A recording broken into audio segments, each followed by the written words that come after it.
Chapter 13. Paper Boat.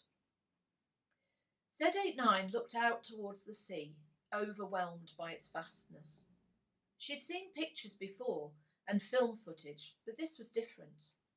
She inhaled the salty smell and heard the waves breaking onto the shore and the water pulling back as though the ocean was breathing in and out.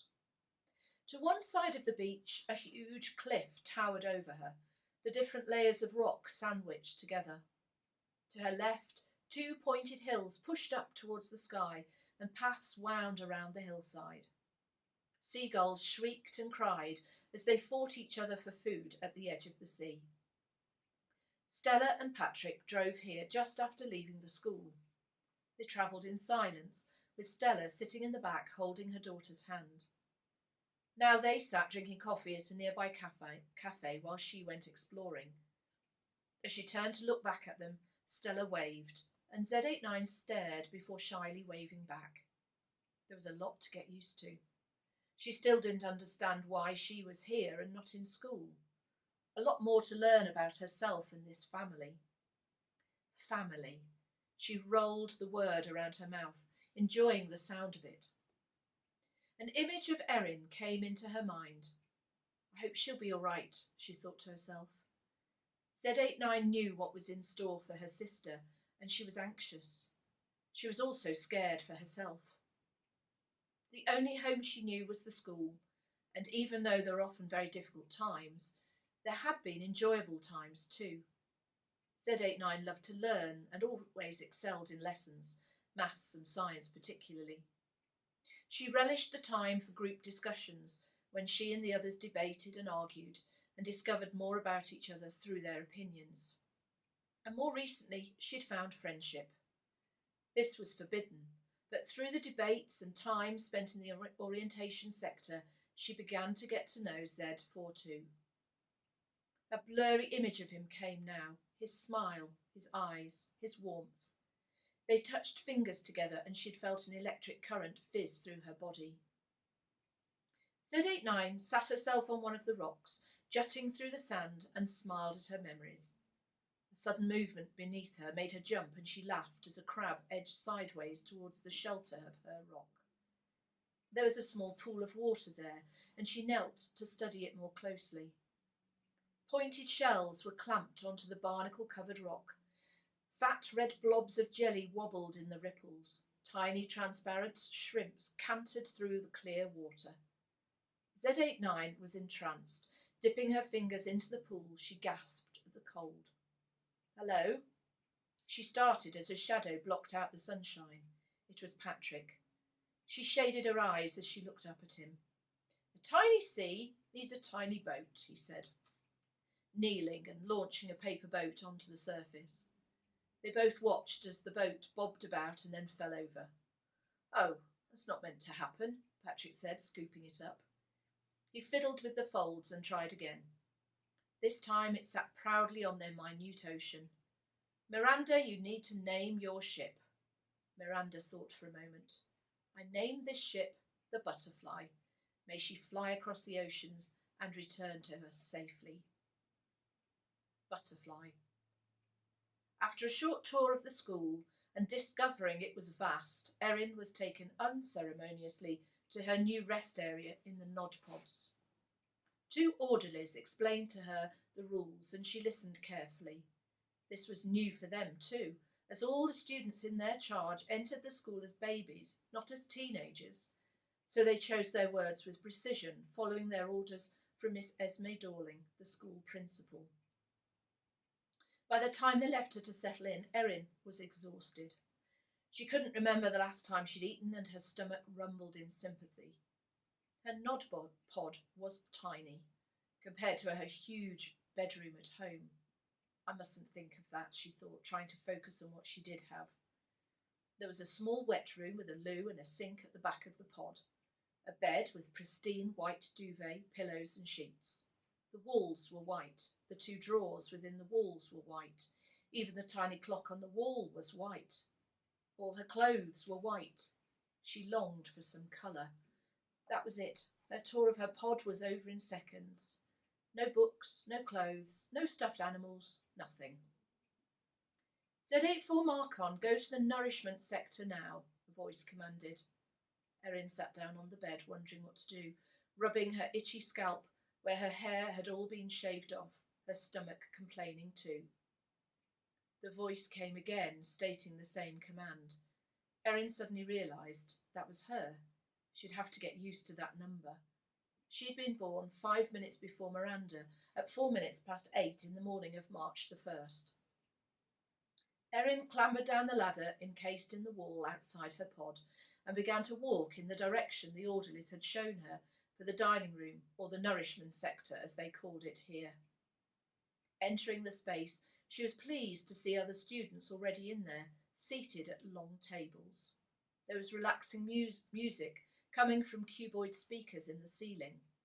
There was the sound of cutlery on china and glass on wood, but no voices were heard. She made her way to the counter, where orderlies, all in brown, stood ready to offer her some food. Erin was astonished to find the food looked very good.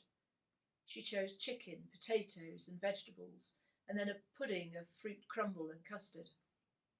Turning towards the table, she stood confused, not knowing where to sit. Another orderly came to her and gestured for her to follow. There was a space at a nearby table.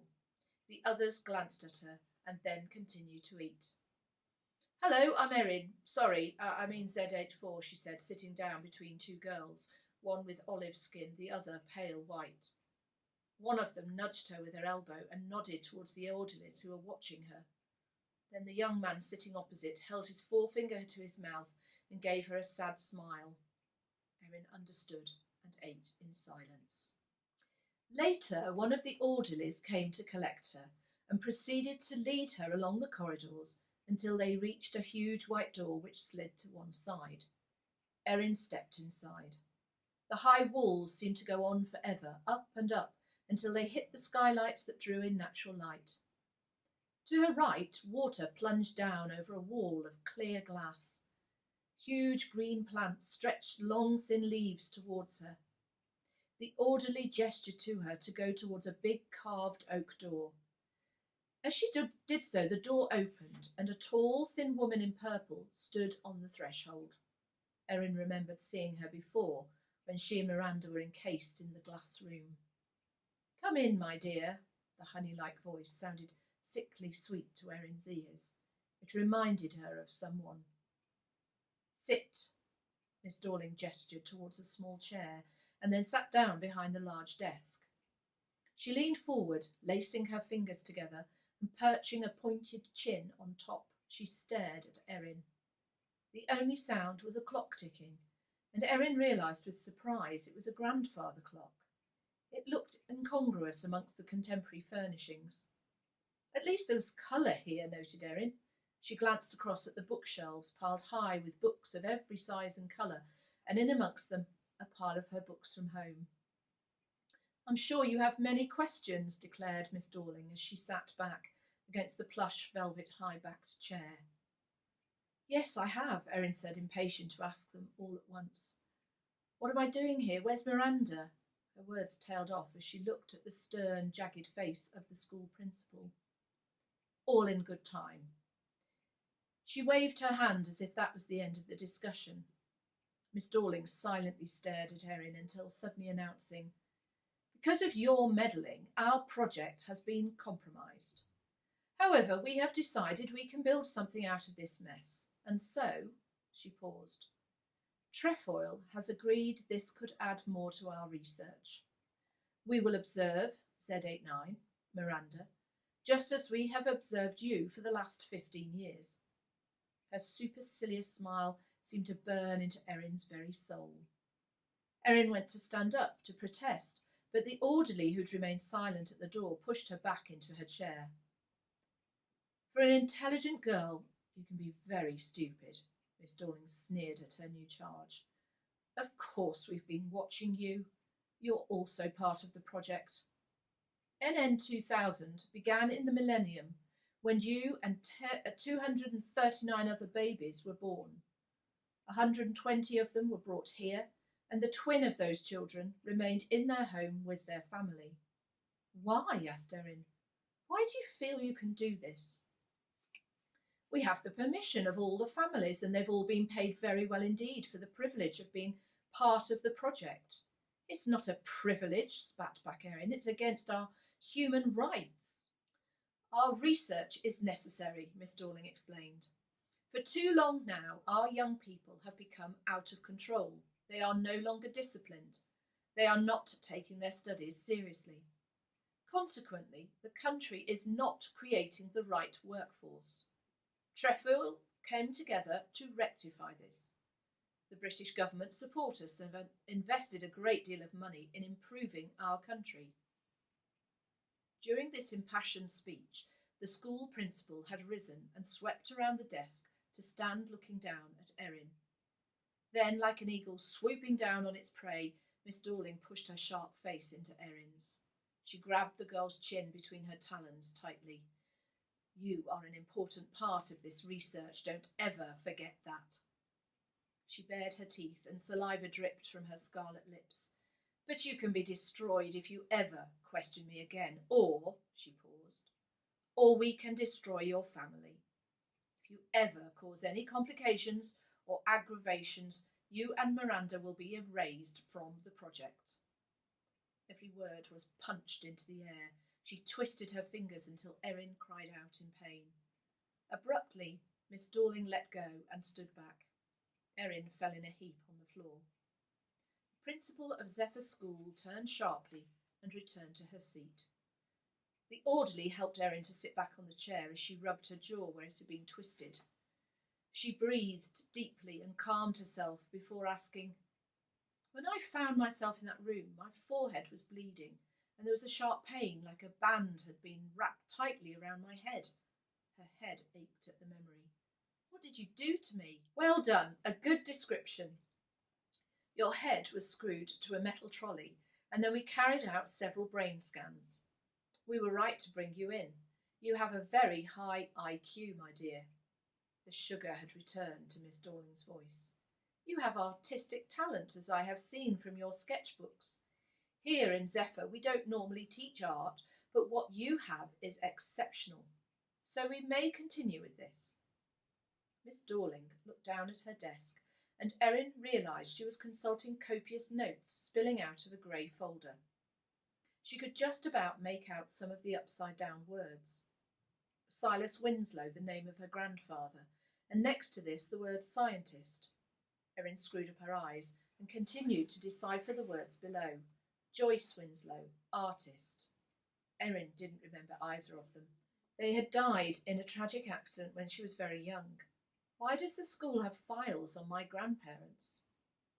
Erin must have sighed as she thought about her family, because at that moment Miss Dorling looked up straight into Erin's soft grey eyes. This makes interesting reading. She stood and walked to a cabinet.